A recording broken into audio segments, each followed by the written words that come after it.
बिस्मिल्लाहिर्रहमानिर्रहीम। अस्सलामु अलैकुम दोस्तों, इमाम महदी के बारे में आपने बहुत कुछ सुना होगा, लेकिन आज मैं इमाम महदी के बारे में 3 ऐसी बातें आपके सामने बताने जा रहा हूँ जो शायद अब तक आपने न सुनी हो। उनमें पहली चीज़ ये है कि इमाम महदी जब ज़ाहिर होंगे तो उनका खुतबा क्या होगा, दूसरी चीज़ उनका साथ कितने लोग देंगे, और तीसरी चीज़ उनका असल इब्तिदाई और शुरू में जो मुकाबला होगा वो किसके साथ होगा। एक बात और ऐड कर लीजिए कि उनकी मदद उस दौर में कौन कौन लोग करेंगे। आखिरी वाला जो है कि उनकी मदद कौन लोग करेंगे, ये इंतहाई दिलचस्प है और इस दौर में गोया ये आपके लिए हैरान कर देने वाली चीज़ है। तो इस उम्मीद के साथ मैं वीडियो शुरू करता हूँ कि आप इस वीडियो को आखिर तक देखेंगे। चैनल पे नए हो तो सब्सक्राइब करना नहीं भूलेंगे, अच्छे कमेंट भी ज़रूर करेंगे। इमाम महदी जब दुनिया में तशरीफ़ लाएंगे यानी ज़ुहूर होगा, जब वो ऐलान करेंगे कि मैं खलीफा हूँ, तो उस वक्त जो खुतबा देंगे उसमें से 5 बातें मैं आपके सामने जिक्र कर रहा हूँ। पहली बात वो ये कहेंगे कि ऐ लोगों, मैं अल्लाह को याद करवाना चाहता हूँ। अल्लाह वो जिसको याद रहना चाहिए था लेकिन तुम उसको भुला चुके हो। दूसरी बात वो ये कहेंगे कि लोगों, तुमको अपने रब के सामने खड़ा होना है, अपने रब के सामने खड़े होने की तैयारी कर लो। तीसरी बात ये कि ऐ लोगों, अल्लाह तबारक व तआला ने अंबिया अलैहिमुस्सलातु वस्सलाम को तुम्हारे पास भेजा है और अल्लाह तबारक व तआला ने अपनी हुज्जत को, अल्लाह तबारक व तआला ने अपने दलाइल को तुम्हारे ऊपर कायम कर दिया है। अब तुम्हारे पास कोई उज़्र बाकी नहीं रहा है। चौथी बात वो इरशाद फरमाएंगे, ऐ लोगों, तक़वे पर एक दूसरे की मदद करो, तक़वे पर एक दूसरे के मददगार बनो, क्योंकि दुनिया अब खत्म होने वाली है, दुनिया का ज़वाल अब करीब है। पांचवी बात वो कहेंगे कि लोगों, कुरान पर अमल करो और देखो हम अहले बैत यानी अल्लाह तबारक व तआला के नबी सल्लल्लाहु तआला अलैहि वसल्लम के ख़ानदान के लोग इस वक्त मसाइब में घिरे हुए हैं, बल्कि पूरी उम्मत मसाइब में घिरी हुई है। इसलिए कुरान पर अमल करो और उसको अपने लिए राह अमल बनाओ। 5 बातें इमाम महदी के खुतबे की आपके सामने मैं जिक्र कर चुका हूँ। अगली बात, इमाम महदी का साथ कौन लोग देंगे। इस सिलसिले में चंद बातें याद रखने की है, हमने पहले बता दिया है।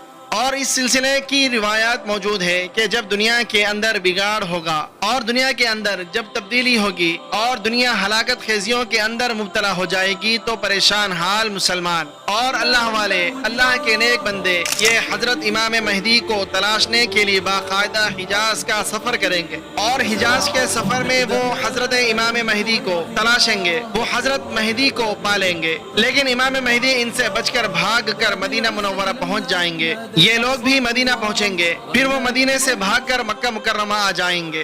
फिर ये सारे के सारे लोग ये मुल्तज़म पर इमाम महदी को पहचान लेंगे और ये कहेंगे कि ये अल्लाह के खलीफा महदी हैं, इनसे बैअत होनी चाहिए। तब इमाम महदी बैअत कर लेंगे। इमाम महदी के सिलसिले में ये बात भी काबिल जिक्र है कि चूँकि जब किसी आदमी को बड़ा बनना होता है, कायद बनना होता है, लीडर बनना होता है, तो इसके अंदर सिफात अपने आप पैदा हो जाते हैं या पैदा कर दी जाती है। इमाम महदी इस सिलसिले में अल्लाह तबारक व तआला की तरफ से तौफीक पाने वाले लोगों में है, इसलिए एक ही रात में अल्लाह तबारक व तआला उनकी इस्लाह कर देगा। अब इसके बाद मामला आगे बढ़ेगा। ये लोग जो इनके साथ होंगे ये 313 होंगे, उनकी तादाद 313 है। 313 याद रखिए, बदर के अंदर अल्लाह के नबी सल्लल्लाहु तआला अलैहि वसल्लम के सहाबा जो थे उनकी तादाद 313 थी। आप पीछे चले जाएं हजरत मूसा अलैहिस्सलाम के दौर में, वहाँ जो लश्कर बाकायदा लड़ने गया था जालूत से, उनकी तादाद भी 313 थी। 313 का आदद बहुत अहम है। अब सवाल पैदा होता है कि ये लोग कौन होंगे। तो नुआइम इब्ने हम्माद ने बाकायदा सराहत की है कि ये जो लोग होंगे ये 3 इलाकों के होंगे, उनमें शाम के अब्दाल होंगे। अब अब्दाल कौन है, अब्दाल किसे कहा जाता है, अगर हम इस तफसील में जाएंगे तो बात लंबी हो जाएगी, हम फिर किसी वीडियो में इसका जिक्र कर देंगे। नंबर 2, इराक के नुजबा होंगे और मिस्र के शुराफा इसके अंदर शामिल होंगे, यानी 3 जगह के लोग यहाँ पर साथ होंगे। इसके बाद ये होगा कि मदीने का गवर्नर हजरत इमाम महदी के इस लश्कर से लड़ाई करेगा। इमाम महदी लश्कर में नहीं होंगे लेकिन उस लश्कर के जिम्मेदार होंगे, यानी इमाम महदी का जो लश्कर होगा ये मदीने को फतह कर लेगा और वहाँ के जो गवर्नर है गोया के उसको वहाँ से हटा दिया जाएगा। फिर उसके बाद अब अगला सीन जो आता है वो ये आता है कि امام مہدی کی اصل لڑائی کس کے ساتھ ہوگی؟ یہ تیسری بات ہے، امام مہدی کی اصل لڑائی اس وقت سفیانی سے ہوگی۔ بعض لوگوں نے اس بات کا اظہار کیا ہے، لیکن یہ بات صحیح نہیں ہے کہ سفیانی شاید وہی ہے جو شام کا بشار الاسد ہے۔ بہت سے علماء نے اس کا اظہار کیا ہے، کیونکہ سفیانی کے بارے میں یہ بات روایت میں آتی ہے کہ وہ اہل بیت کو قتل کرے گا۔ سفیانی کے بارے میں یہ بات بھی روایت میں آتی ہے کہ وہ اللہ کے نبی صلی اللہ تعالیٰ علیہ وآلہ وسلم کے خاندان کا دشمن ہوگا۔ تو اب سفیانی کو اس بات کی اطلاع ملے گی کہ مہدی کے لشکر نے مدینے پر قبضہ کر لیا ہے، تو سفیانی اپنا لشکر بھیجے گا۔ تو 3 دن تک وہ لشکر مدینہ منورہ میں رہے گا اور قتل و غارت گری کرے گا اور لوٹ مار اس وقت پھیلائی جائے گی۔ اب یہ لشکر 3 دن کے بعد جب مدینہ منورہ سے نکلے گا تو ایک جگہ ہے، اس کا نام ہے بیضا، وہاں پر یہ لشکر گویا کے دھسا دیا جائے گا۔ اس میں سے صرف 2 لوگ باقی بچیں گے۔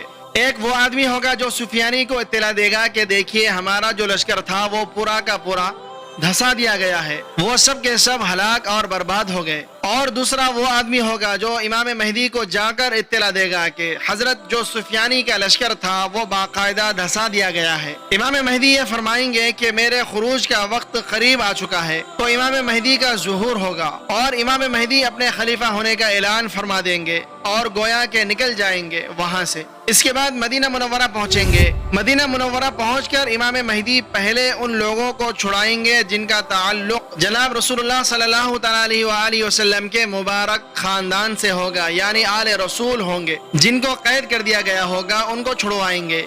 اس کے بعد امام مہدی اب جنگ کی پوزیشن میں آ چکے ہوں گے۔ اب جنگ کی پوزیشن میں جو ان کی مدد کرنے کے لیے آئیں گے، یہ ہمارا چوتھا پوائنٹ تھا کہ جو ان کی مدد کرنے کے لیے آئیں گے وہ خراسان کے لوگ ہوں گے۔ خراسان وہ علاقہ ہے جو ماورا النہر کا علاقہ کہلاتا ہے، اسی کے اندر افغانستان بھی ہے، ایران کا کچھ علاقہ بھی اسی کے اندر میں آتا ہے۔ یہاں سے ایک لشکر تیار ہوگا جس کو ایک آدمی تیار کرے گا، اس کا نام حارث ہوگا یا حراس ہوگا، اور وہ اس لشکر کو تیار کر کے امام مہدی کی مدد کے لیے روانہ کرے گا۔ اور ایک بہت قابل ذکر بات یہ ہے کہ اس لشکر کا کمانڈر جو ہوگا اس کا نام منصور ہوگا، اور منصور جو ہوگا یہ قبیلہ تیم سے غالباً تعلق رکھتا ہوگا، اور بڑا ہی مضبوط اور طاقتور قسم کا یہ ایک نوجوان ہوگا۔ پھر اس کے بعد اس کی ایک بڑی خاصیت یہ لکھی ہے کہ یہ آل رسول صلی اللہ تعالیٰ علیہ وآلہ وسلم کو اپنے پاس پناہ دے گا، جیسا کہ جناب رسول اللہ صلی اللہ تعالیٰ علیہ وآلہ وسلم کو مدینے والوں نے اپنے پاس بلایا اور آپ کو پناہ دی اور آپ کی حفاظت فرمائی، اسی طرح یہ آل رسول کو اپنے پاس پناہ دے گا، یعنی ایک غیر معمولی قسم کی شخصیت کا حامل ہوگا۔ اس کے بعد اگلا مرحلہ جنگ کا شروع ہوگا۔